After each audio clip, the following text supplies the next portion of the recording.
انس ابن مالک رضی اللہ تعالیٰ عنہ روایت کرتے ہیں سیدنا فاروق اعظم رضی اللہ تعالیٰ عنہ تلوار لے کے گھر سے نکلے. راستے میں کسی نے پوچھا کہاں جا رہے ہو عمر؟ وہ کہتے ہیں ارید ان اقتل محمدًا، میرا ارادہ ہے کہ میں محمد صلی اللہ علیہ وسلم کو جا کے قتل کر دوں، کیونکہ لوگ ہمارے آبائی دین کو چھوڑ کر اس کی ملت اور اس کے دین میں داخل ہو رہے ہیں، ہمارا دین مٹ رہا ہے. پوچھنے والے نے پوچھا کہ آپ نے گھر کی بھی خبر لی ہے؟ تمہاری بہن اور بہنوئی بھی اس محمد کے دین میں داخل ہو چکے ہیں صلی اللہ علیہ وآلہ وسلم. تلوار کے ساتھ واپس پلٹ گئے. گھر میں داخل ہوئے، کھڑکی کے قریب آواز سنی، آواز آ رہی تھی. دیکھا تو ان کی بہن سورہ طٰہٰ کی تلاوت کر رہی ہے. آگے بڑھے، اپنے بہنوئی پر حملہ آور ہوئے، وہ بھی مسلمان ہو چکے تھے.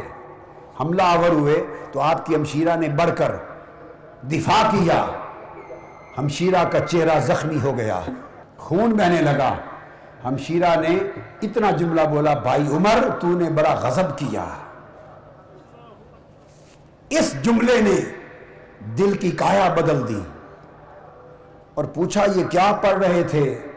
مجھے بھی دو، میں پڑھوں. انہوں نے کہا نہیں، تمہارا جسم پاک نہیں ہے، غسل کرو، وضو کرو. پھر تھماتی ہیں قرآن کے اوراق. غسل کیا، وضو کیا، اس کے بعد سورہ طٰہٰ پڑھی. جب اس آیت کریمہ پر پہنچے اننی انا اللہ لا الہ الا انا فاعبدنی واقم الصلاۃ لذکری، جب اس آیت کریمہ پر پہنچے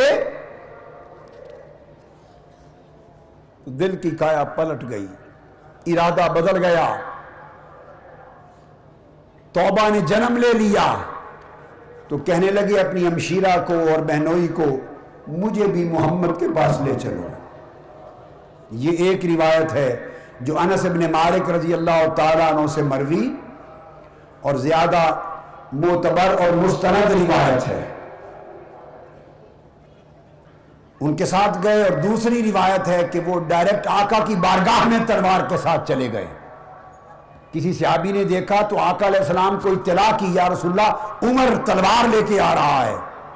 فرمایا دیکھتے ہیں ارادہ کیا ہے، کیونکہ میں نے جو رب سے مانگا تھا کہ عمر ابن الخطاب یا عمر ابن شام، دو میں سے ایک عمر دے دے مولا.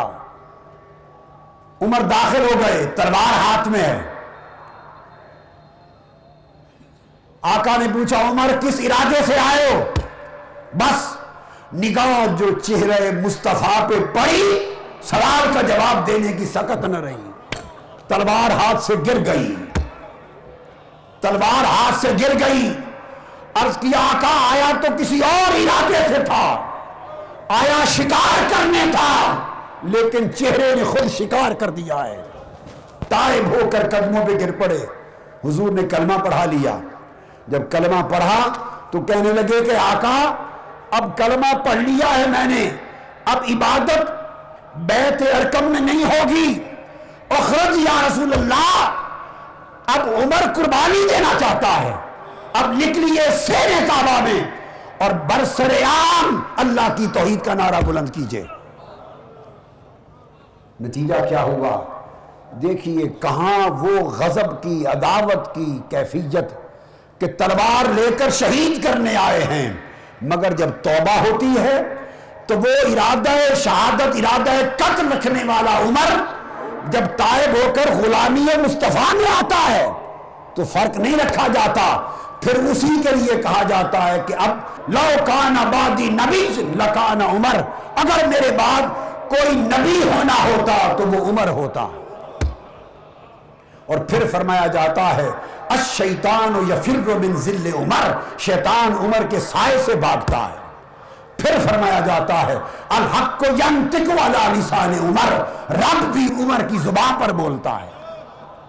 کہاں وہ زندگی ہے، کہاں یہ مرتبہ ہے، اور درمیان میں پل کیا ہے؟ وہ توبہ کی پل عبور کی ہے.